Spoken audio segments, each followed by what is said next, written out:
For your home of independent, fearless, and credible journalism.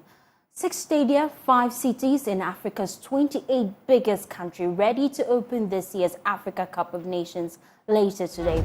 The giants of football on the continent are also ready to face each other for the bragging rights of being the best footballing nation. Many countries are hopeful of winning the covetous cup and title as the best in Africa. We also know that unlikely Senegal, which is only burdened with defending the last title, Ghana has 42-year curse to break. Now we start from the camp of the Black Stars, where Richmond Lamptey's career was almost shattered after being handed a 2.5-year ban by the Ghana FA Disciplinary Committee for alleged involvement in a match-fixing scandal. Well, a few months ago, the Kotoko midfielder has turned his fortunes around and is currently in contention to feature for the Black Stars at the African Cup of Nations. His mother, Mami Dufie, and Asante Kotoko have reacted to the change of destiny. Harna Mubarak has the rest of the story. Lamptey now stands on the pinnacle of his career, being part of the Black Stars in Ivory Coast for the upcoming Africa Cup of Nations. But the road was never easy. Lamptey's story is woven with threads of hard work and dedication. In the serene corners of his infancy, Lamptey's passion for the beautiful game became apparent.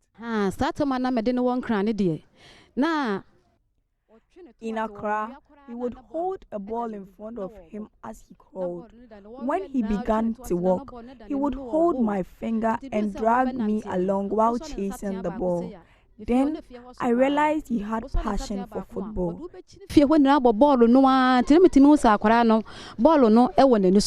Transitioning from those quiet corners, Lamptey embarked on a trajectory that shaped his skills. After joining Feyenoord Academy in Pram, he later signed for Wafa before finding his footing at Inter Allies. When he arrived at Inter Allies, he was a little bit raw, so I had to teach him being a midfield player, playing as a central player. I think you have to advance more so that you get hold of the ball and you can make some goals. You know, as a midfield player, if you cannot make goals, it means your talent is being reduced. So he experienced so many things from me. I have to teach him how he will spread the ball. As a midfielder, how you spread the ball to your strikers to score. And from Inter Allies, I think he moved to Ashanti Kotoko, and he has now become a finished product. The Porcupines, recognizing Lamptey's prowess, secured him on a 3-year deal in September 2021. His impact was immediate, playing a pivotal role in Kotoko clinching the Premier League title for the first time since 2014. 3-1, debut goal for Richmond Lamptey. Then the narrative took a somber turn. A match-fixing scandal involving Inter Allies and Ashanti Gold led to a 30-month ban imposed by the Ghana Football Association's disciplinary committee, threatening to derail Lamptey's promising journey. At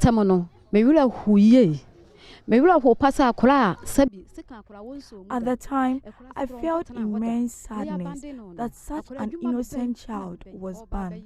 I was deeply concerned about what he was going to do. He wasn't answering my calls, and I feared he might harm himself. He was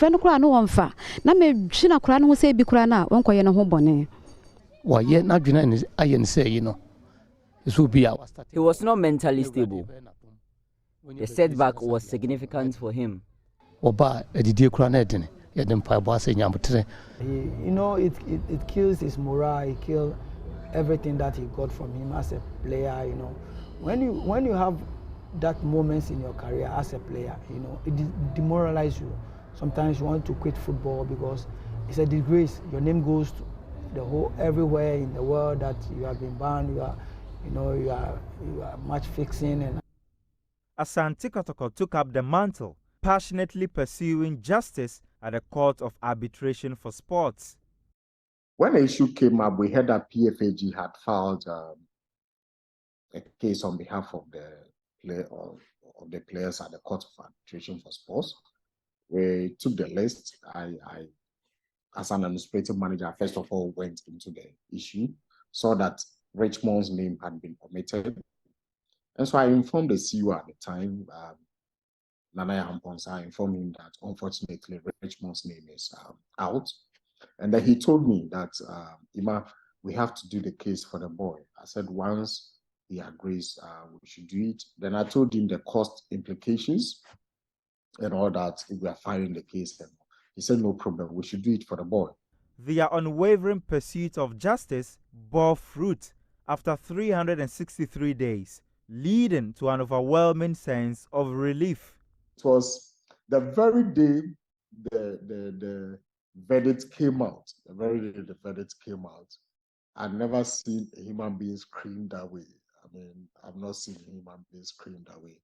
Fortunately, when the verdict came out, I was in Accra. I was in Kumasi. I was in Accra when the verdict came out. I was with the CEO at the time, and we were together when the verdict came out, and he was screaming.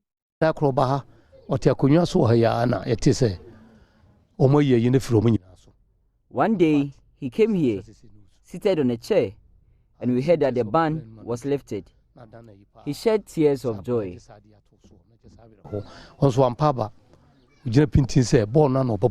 to themselves. Gets Lamptey now. He's got space in front of him. Tries to catch through in the middle. That was a mistake. Thanking play from Asante Kotoko. After a string of stellar performances that propelled Kotoko to third place in the ongoing season, just 3 points below league leader Samatex, Lamptey reached a turning point in his career. Richmond Lamptey. Mohammed Kudos.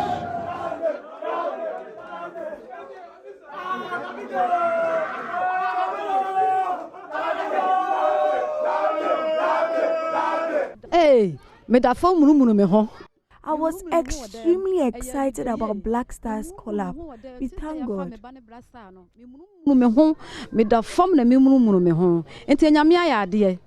an honor, and it feels good. I'm very happy. And first of all, I would like to thank Asante Kotoko, His Royal Majesty Otunfo Setutu, and the past and present management, and the supporters and my teammates. Lamptey is currently in Abidjan with his teammates in preparation for Ghana's opener against Cape Verde on Sunday.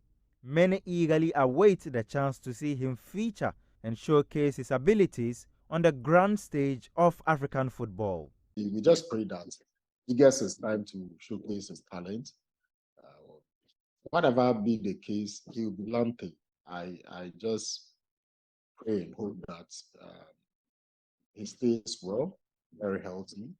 When you give Lamptey that opportunity, he's going to spread the ball out. He's going to join attack and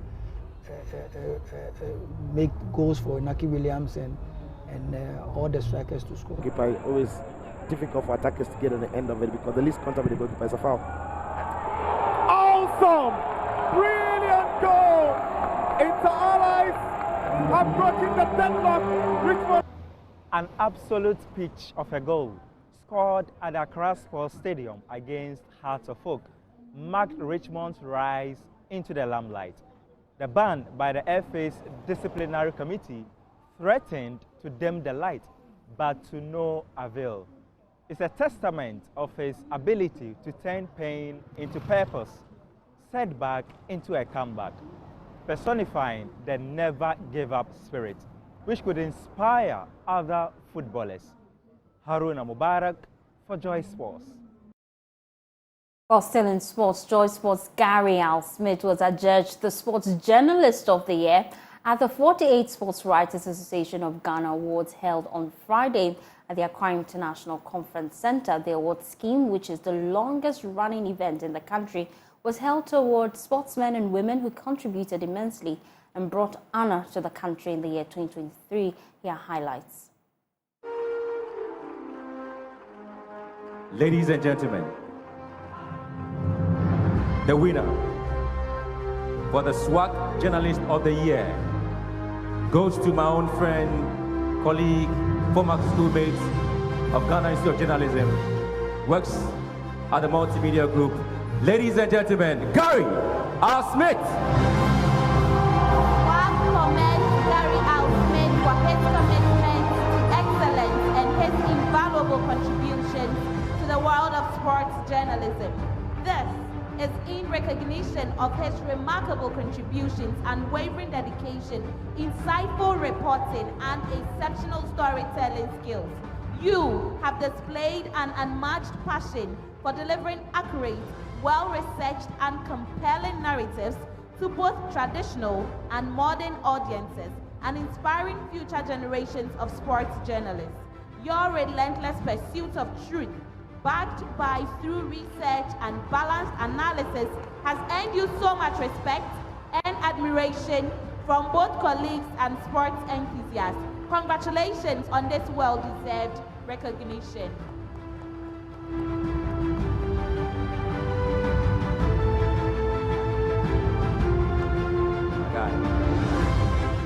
Happy New Year. Right. Thank you, everybody. Good evening. And I suppose this is the first time I'm seeing all of you officially, so Happy New Year.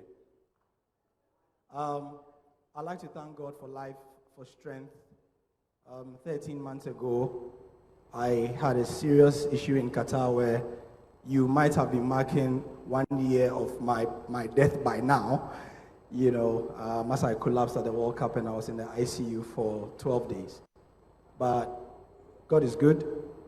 He's been faithful, and here we are. So thank you to God, first of all. And then to my family for being there, especially my mom. I think my mom is here. Please give it up for my mother. Please give it up for my mother.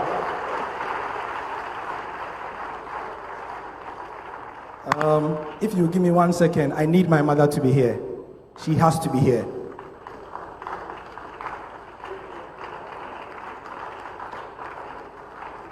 All right? And to my beautiful wife here.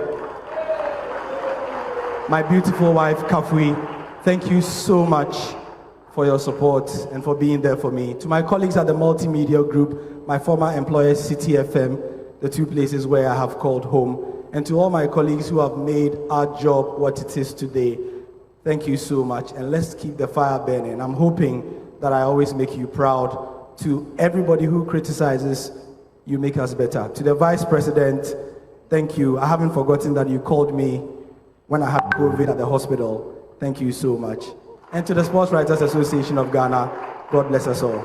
Thank you.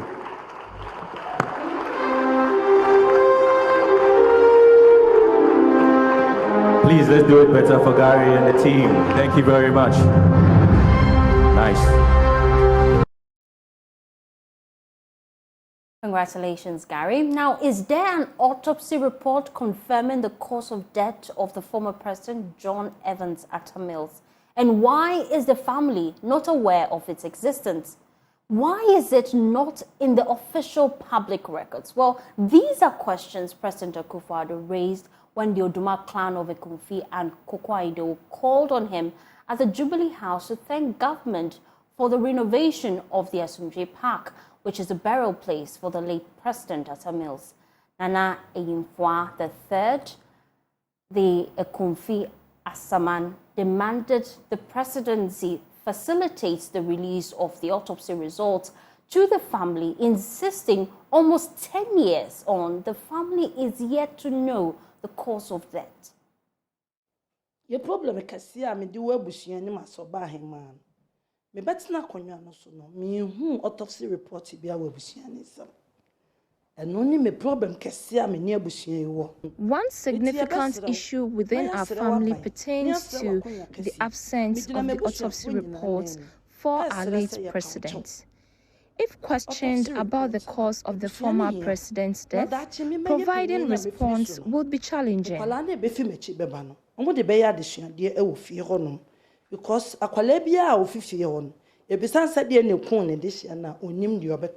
Not to talk about me. Therefore, Mr. President, the family of the late President John Evans Fifi Atta Mills, along with the chiefs, are pleading with you to facilitate the release of the autopsy reports. It holds great importance for our family, and we request your assistance in resolving this matter before the end of your term.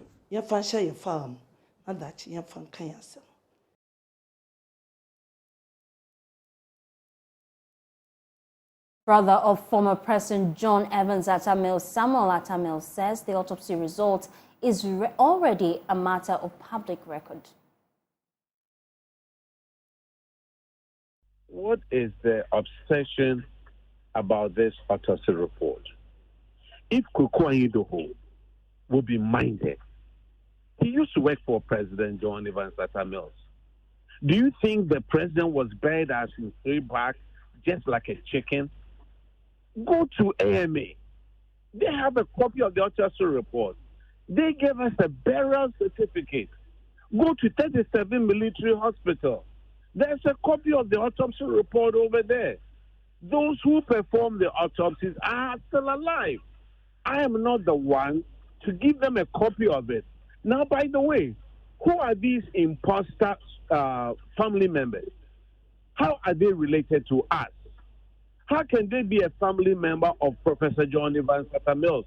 And I, the one who came from the same mother and the same father I'm not their relative. How? How come that whenever it gets to elections time involving President Mahama, then all these autopsy reports and everything come up? Look, NPP and Kukwai Idoho, if you don't have anything to campaign on, please leave the peaceful Professor John Evans Atta Mills to rest in peace. Now, when you see a beehive, it's peaceful. But when you keep on touching it with a stick, the bees will have to come out. And you, Kukwai Idoho, shamefully, you will see the bee if you want to. You are trying everything to profit from Professor John Evans Atta Mills. You use his name to set up a fake institute.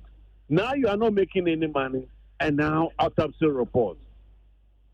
Anybody with average intelligence knows that you cannot bury a president without an autopsy report. But you heard the president. But you heard the president himself. He's unaware of any autopsy report. Was questioning whether there was one. With all due respect, Mr. President, you are grossly misinformed. Just like you were misinformed about the Boss oil that was missing. Just the same way that you were misinformed about the Ameri deal. He's been misinformed about so many things. And unfortunately, he was misinformed by this Kukwai Idoho. Let's shift our attention now to illegal mining, because illegal miners have cut down vegetation covering more than 40 acres of land in the Subibieni municipality of the Western North region. The vast land, comparable to 30 football fields, included several farmlands in the Abuabo community and the Ariasu River and portions of Ariasu East Forest Reserve, where residents of Abuabo community are, however, unperturbed by the distraction as they are ready to trade more farmlands to the miners. There's more in this report by Clinton Yeboah, who visited the municipality. The unlawful mining activities in many areas in the country, especially in the Ashanti and the western regions, continue to wreak havoc on land, forest reserves and water bodies in mining communities. Trees have been felled, cocoa farms and important economic crops have been cleared, either illegally or willingly, by farmers for Galamsey to thrive. At Abuabo, a small farming community in the Anyuaso enclave, illegal miners have subdued farmlands spanning several acres. The Anyuaso East Forest Reserve, which is one of 8 forest reserves in the Anyuaso-Bibieni municipality, have also seen portions intruded by illegal miners in the quest for gold. The Abuabo River and Aframpie River have been heavily impacted. The Abuabo River, which leads to the Ankobra River, has been blocked to supply water for the illegal mining activities. Despite the intervention by the Rapid Response Team of the Forest Commission in 2019, the situation persists as farmers and community members connive with illegal miners to harm the forests. Where I am standing currently, we understand is supposed to be a cocoa farm and a plantain farm, but currently has been cleared to create this Galamsey site. We understand that behind these two sinkholes is a river that has been blocked to store the water so that the Galamseyers or the miners who come here to mine would use it for their washing. The sad part of it is that the youth are divided as to whether this is beneficial or not. Some are defending that if the activities of Galamsey here would generate them revenue, doesn't matter if a small stream is blocked. Theophilus Kofi, a resident, says the community is willing to lease all lands for illegal miners. I work on Bikra, yes, I will, and I say, if you didn't pronounce the clinic, yes, Rabban fear. The government doesn't help us. If a Galamseyer will listen to us, then we will give him the land. It has helped us to get jobs and maintained calmness in this community. Even if government wants to extend the mining to other areas, we are in support of it. Some political leaders in the area are alleged to be owning illegal mining sites. Christopher Ajedu, who is ready to resist attempts to restore the wreckage, says the Galamseyers obtained the lands lawfully. They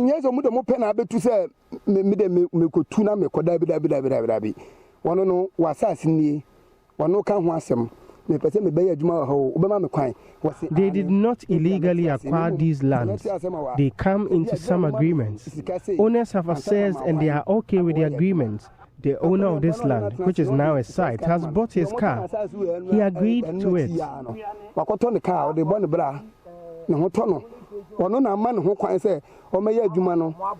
Whilst their resistance has been fierce, some concerned community members are appalled by the looming health and environmental hazards of illegal mining.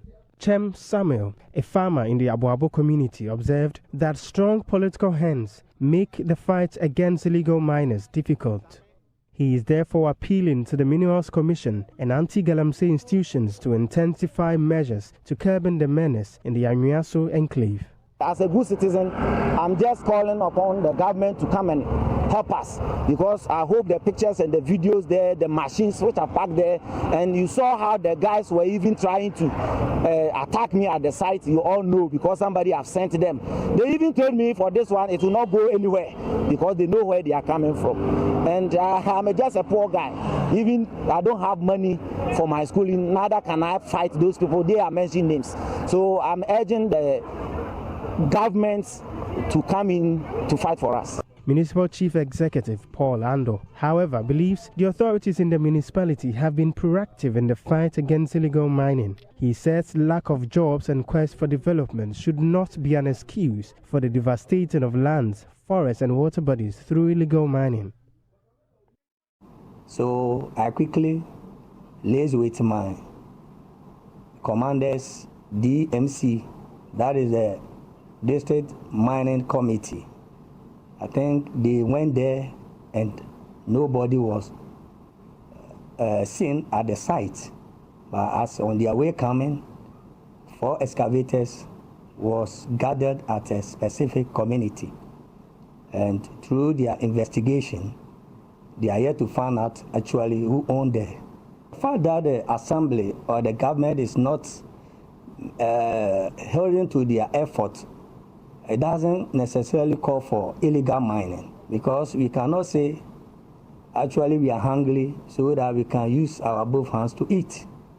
So far, over 14 regions in this country are suffering from the devastation of illegal mining.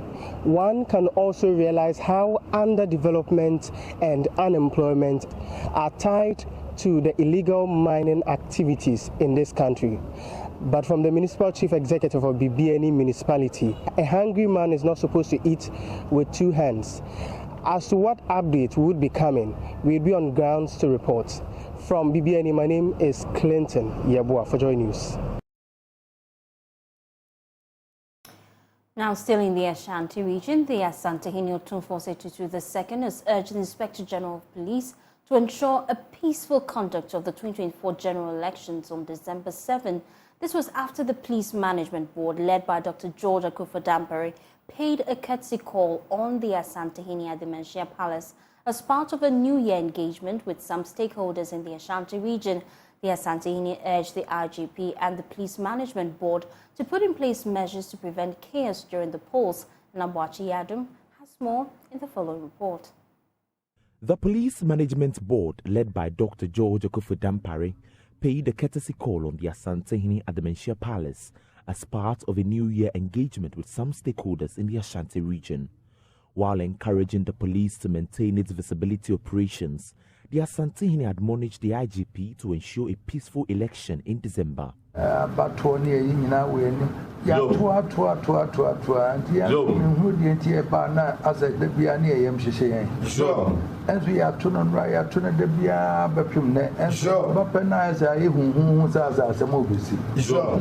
have had numerous elections, but this looks very much heated. I don't understand why it is always like that when we are approaching elections, especially this election. I am encouraging you to ensure a peaceful election in December. Let us continue to enjoy the peace we have as a country.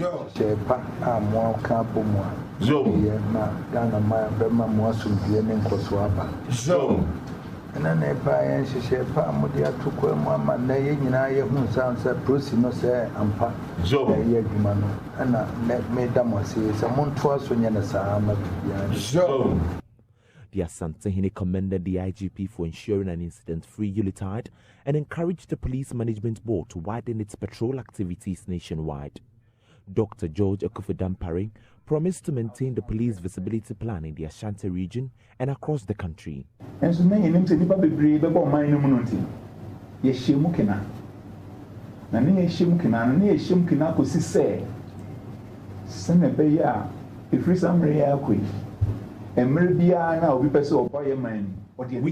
security because we knew a lot of people would travel into the country. So we had to protect everybody. Our visibility team were all over the country, and we intend to do more.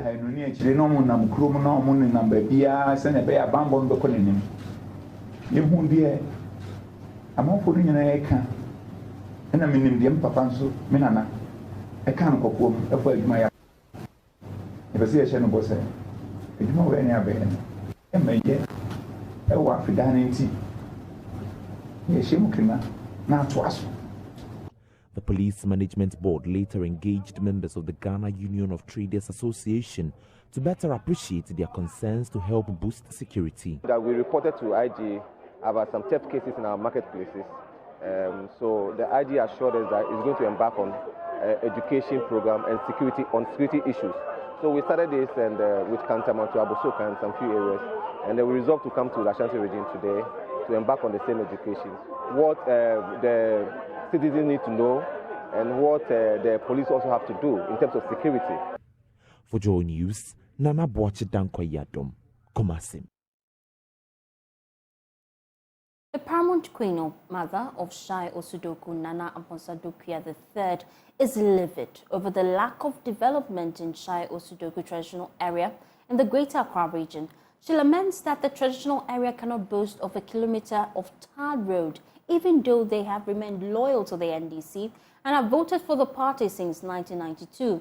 She made the remarks in Dodowa when the NDC's Women Caucus in Parliament, led by MP for Adan Comfort Jansa, paid a courtesy call on the chiefs and queen mothers of Dodowa. Carlos Kaloni has the rest of the report. Chiefs and queen mothers drawn from the two traditional councils, Osudoku and Shai, met with the leadership of the National Democratic Congress NDC's Women Caucus in Parliament at Dodowa to deliberate and foster collaboration ahead of the 2024 general elections. The chiefs and queen mothers took turns to express their grievances and suggestions.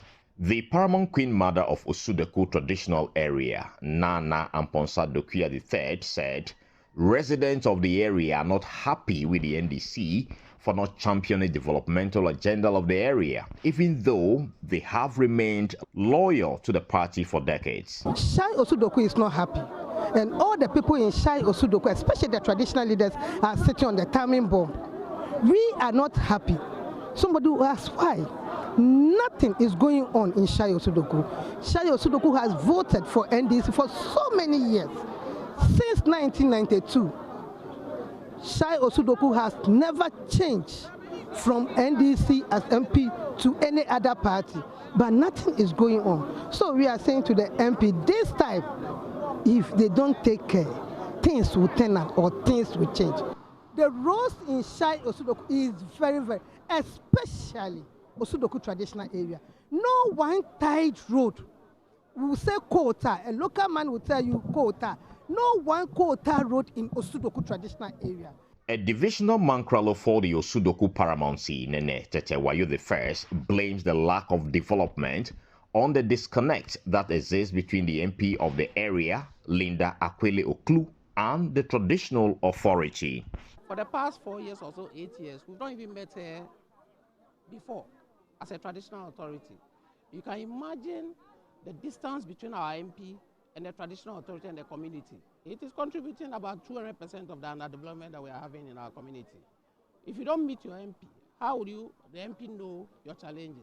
The paramount Queen Mother of Shai Osudoku, Nana Amponsa Dokuya III, however, warns of ballot box prohibition in 2024 elections if roads remain unimproved. Either we will not vote at all, we will not allow any ballot box to enter Osudoku traditional area. We will leave Shai. But Osudoku traditional area, we may not allow even ballot box to enter there.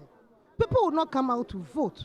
But the MP for Shai Osudoku, Linda Oklu, and her leader, Comfort Doyogansa, assured the concerns have been duly noted and that remedial measures will be taken to foster a stronger relationship towards development. In fact, I'm a little bit sad though, because I don't play with the chiefs and queen mothers within the Shai. They are the custodian of the land, so I don't play with them. So anyway, I've taken it in a good way. And henceforth, like you said, I'm going to make sure that we engage them exclusively. I'm going to engage them very soon so that we know the problems within the traditional, the chiefs and the opinion leaders within the constituency. We will work on them. Those that are beyond our control we will send them to the appropriate quarters. But I'm assuring them that as a traditional state, the party is with them and we stand with them. In this difficult time or this difficult economy, we are with them. The assurance we want to give them is they should work hard for the incoming president, that's John Dramani Mahama, to get a seat. For now, the traditional authorities say they remain open to working with any political party that will bring development to their communities. For Joy News, Carlos Caloni, Dodoa. And let's take you back to our earlier story. Joy Sports' Gary Al Smith has been adjudged the Sport Journalist of the Year at the 48th Sports Rights Association of Ghana Awards held on Friday at the Accra International Conference Center. He joins me live here on JoyNews Room with more. Gary, congratulations are in right order. What does this award mean for you, though? Thank you very much. First of all, what it means for me is that, it's just a challenge to do more of what the Sports Writers Association of Ghana saw and felt was worth honoring. And I believe that I've always tried to be consistent every day to uphold the principles of our profession, to represent Ghana at every opportunity that I have internationally. And as I always do when I travel, I literally physically hold my Ghana flag, and all I want to do and all I've wanted to do is to represent this country at the global level in the best way that I can. Oh, congratulations. But any idea what got you this recognition? Well, in the year under review, in the past 2 years, I've had probably some of the best years in my career. Before the World Cup, I worked with FIFA and traveled across the continent to look at facilities. And I believe that was the first time an African journalist had been given that access to do that. In the intervening period as well, I think maybe it's one of the reasons have incredible access to information at the global level that has allowed me to report and break news outside Ghana very, very frequently. On the local front, I think that I have, done what I always do, try to keep the authorities accountable and to be fair in my reportage and to lead our talented group at Joy Sports to be the best that we can be as well. So maybe that's the reason why, I've been given this accolade. Well, talking about leading the Joy Sports team, we know that the African Cup of Nations starts today. How are we covering it? Well, unfortunately, and I know our listeners don't want to hear this, we don't have the television rights for the commentary, unfortunately. We do have some programming around the Cup of Nations. We have AFCON today, Monday to Fridays at 1 p.m., both on Joy News and on Joy Prime. We have a show on Joy FM as well that will be looking at the AFCON. And throughout our bulletins, throughout the day, we'll be having updates. And we have one of our reporters, Muftar Nabila Abdullahi, in Cote d'Ivoire to bring us all the updates from the Black Stars. But what are the chances of the Black Stars seeing the competition ahead? Well, it's a very tricky question because, everybody who watches the Black Stars knows that in the past year or so, they've not been great. So it will not be accurate and true to tell our audience that they should expect too much of and from the Black Stars. I think we should keep our expectations low, but we do have a very good squad. What we don't have is a coach who seems to know how to use them. So let's hope and pray that our coach, Chris Hughting, will be using our players who are very, very decent, use them properly to bring some glory to the country. Well, we hope it goes well for us this year. Probably we'll come home with a cup, don't you think? Okay. That will be fantastic. I've not seen the trophy in my lifetime. So yes, that will be nice. We're praying. We're hoping it will come to pass. Well, we're taking a quick breather here on JoyNews Room. We'll be back with more. Do stay tuned in. Thanks for staying with us. Now, the Member of Parliament for Asante Achim Central, Kwame Ayimedo-Intwi, who is seeking re-election to lead the New Patriotic Party in the constituency, has denied accusations of orchestrating the complaint against his opponent to the OSP. Kofi Owusu-Nkansa, CEO of the National Entrepreneur Innovative Program, currently contesting against the incumbent MP for the second time, was arrested by the OSP on allegations of using official funds for vote buying. He has denied the allegations and has now been granted bail by the OSP. Mr. Ayimedo contends that suggestions of his involvement in the arrests are speculative and baseless. Something I am not. And whatever the secretary is saying is mere speculation.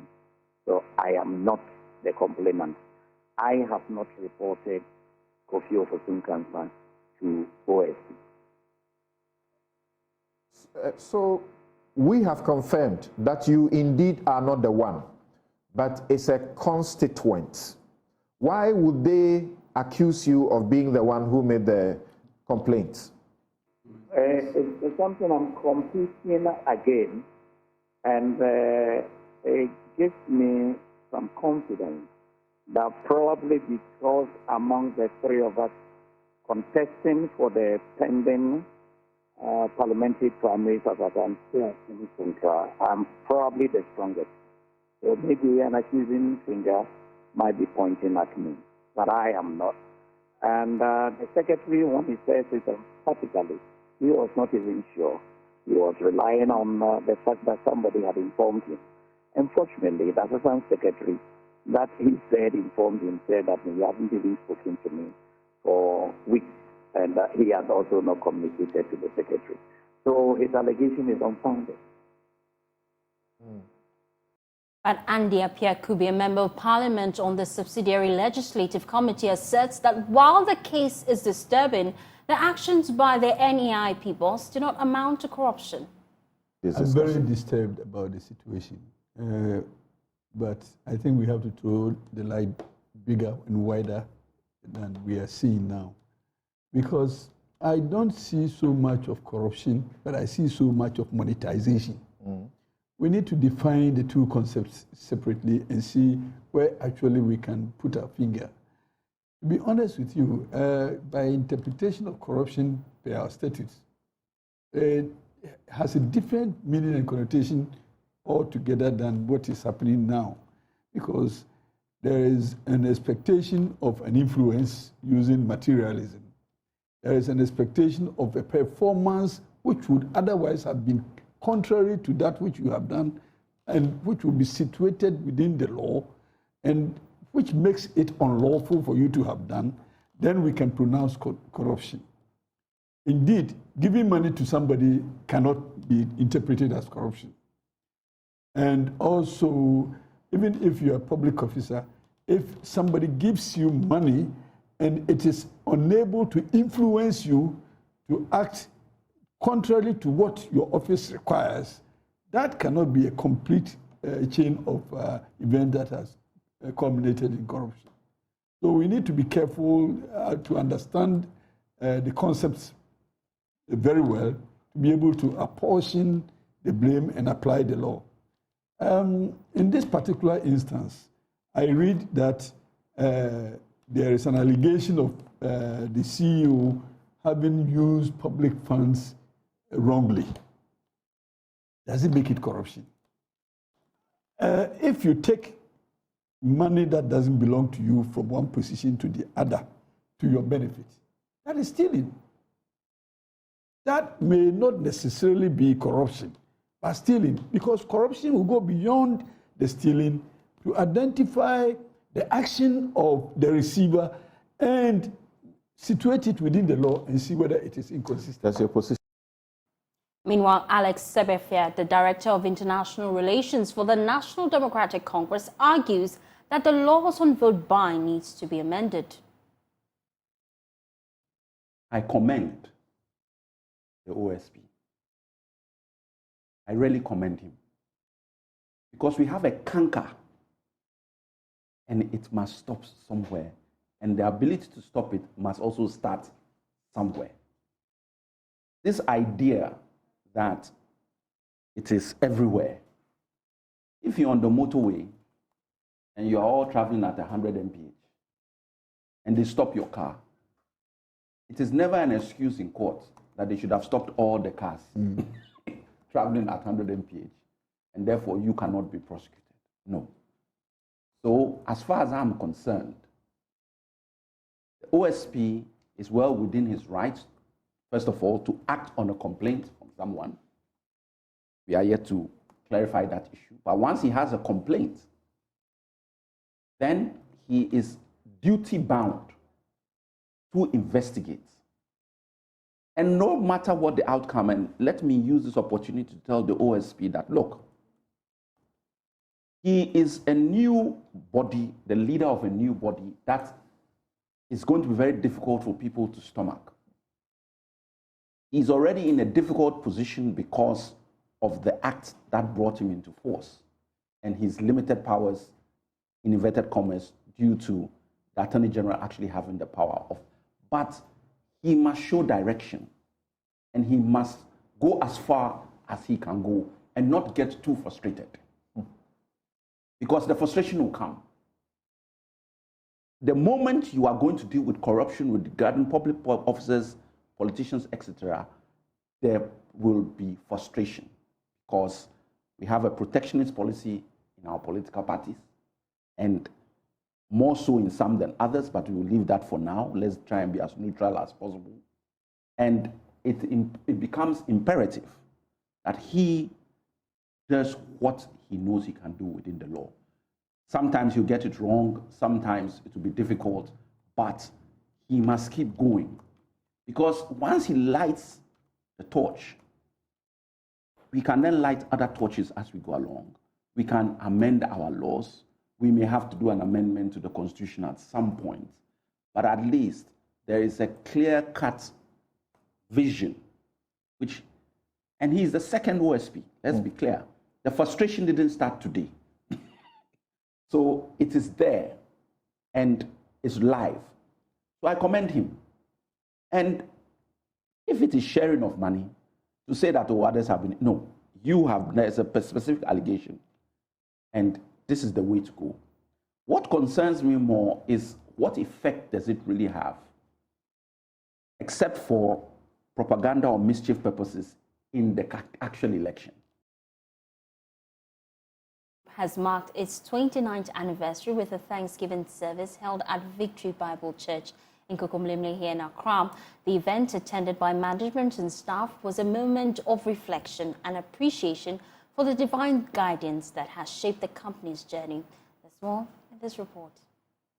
The atmosphere at Victory Bible Church was charged with overwhelming sense of gratitude as the Multimedia Group convened for the company's annual Thanksgiving service. The occasion, dedicated to commemorating 29 years of unwavering commitment to independent, fearless and credible journalism, saw management and staff in attendance. Kwesi Chum, the CEO, and the board chair, Kweku Awotwe, took the pulpit to acknowledge the divine hand that has guided the company since its inception. 29 years of unlimited provision and protection, 29 years of joy, and 29 years of Nadum. So team, we have many reasons to shout loud hallelujahs and to celebrate God. And that's why we are here today. From 2 radio stations to 6, launched multi-TV. And now here we are 10 years later, stronger than ever, more committed to our values, more fearless, more independent. And I'm really proud to be part of that. What accounts for that? Ultimately, it is God's favor. Their speeches resonated with reflections on the challenges the company has overcome, milestones achieved, and the resilience of the team in the pursuit of journalistic excellence. The congregation, in a show of gratitude, sang praises and danced, creating an ambience of celebration. Some management team members shared their thoughts on the relevance of the day. Staff members expressed their satisfaction of being part of a company that has consistently upheld the principles of independent, fearless and credible journalism. So we are here to thank God for His goodness, His mercies, all He's done for us since the inception of this company. We believe that as we start a new year, there is the need to thank Him. It's the reason we came here today. It's our annual Thanksgiving service, and it's something we do every year. For me, I don't absent myself because God has done a lot for multimedia. I've been dreaming to work with multimedia all my life, and for me to be a star for over 10 years, I'll be 10 years in April this year. It's amazing. I mean, I did my service here 13 years ago, and then I got employed 10 years ago. Multimedia is still multimedia, and I love every bit of it. We are grateful to God for yet another year. At the Multimedia Group, one of our key values is the principle of integrity. And we also have a strong belief in the presence of God in our business. For us, God first before others. And we have decided that every year we will gather and show gratitude to God for His grace and mercy. It was powerful. It was impactful. We had a great time in the Lord. It's always good to come together, even as a corporate unit, to worship God. So this has been good. What do I wish for multimedia in the next 29 years? More blessings, more of God, more of God's favor, and of course more of peopleness.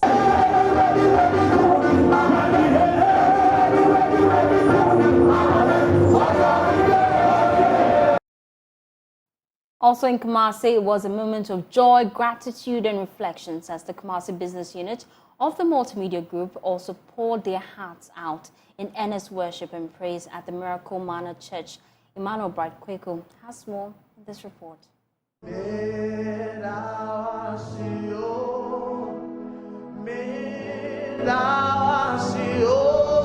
A solemn moment of worship ushering staff of Love and Ishara FM at the Multimedia Kumasi Business Unit into a time of prayer in appreciation of God's mercies and goodness in the past year. As the fragrance of worship echoed the church premises through the heavens, it was capped with heavy praise of adoration. Led by the Miracle Manor Church Choir, the foundation of the church auditorium shook as staff dance their hearts out for God's protection.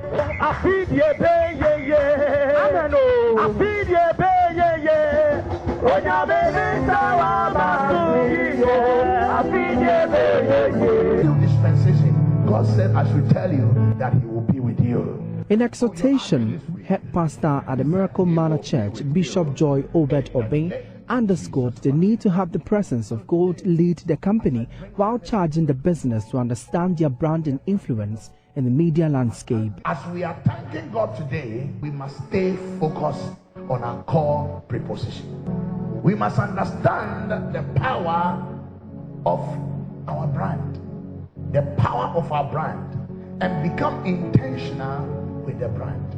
We must know what actually multimedia stands for, and we must be able to push the brand to the glory of God.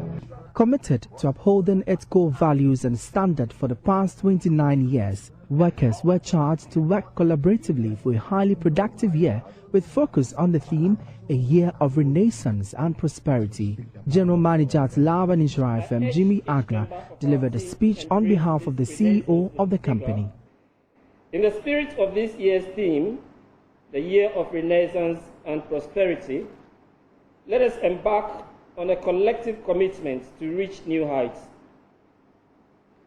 The challenges we face are opportunities for growth, and the successes we celebrate are markers of our collective strength. As the CEO, I urge each member of our team to embrace this renaissance with vigor and passion. Let our creativity, innovation, and unwavering commitment propel us to greater achievements. Together, we shall continue to build on the legacy of excellence that defines the Multimedia Group. In a new year with numerous uncertainties, staff at the company are expecting a good and prosperous new year. For me, I believe we have to move into the new year with the same grace, especially being an election year. We pray that the peace that we currently enjoy will still persist. A lot of things might change, a lot of dynamics might come in, but then the question is we need to be prepared for the challenge ahead. For me as a branch leader for Insura FM, I've seen a lot of light. I've seen a lot of light ahead of us in the year 2024. If you look at few weeks in January, what has even happened on radio, it tells you clearly that yes, indeed, our brand is growing and getting to that highest height. We have a long year ahead of us, but the Lord will see us through as He has always, done in the past. So I know, if nothing, multimedia will still thrive. After spirit-filled moments before God, the group is poised for their perpetual influence in the media landscape in Ashanti region and beyond, impacting lives and also producing good content for their listeners. From here at the Miracle Manor Church at Kumasi, my name is Emmanuel Brightquick. And from here in Accra, my name is Faustina Safo. That's how we wrap up the bulletin. For more news, please log on to myjoyonline.com. Have a pleasant afternoon.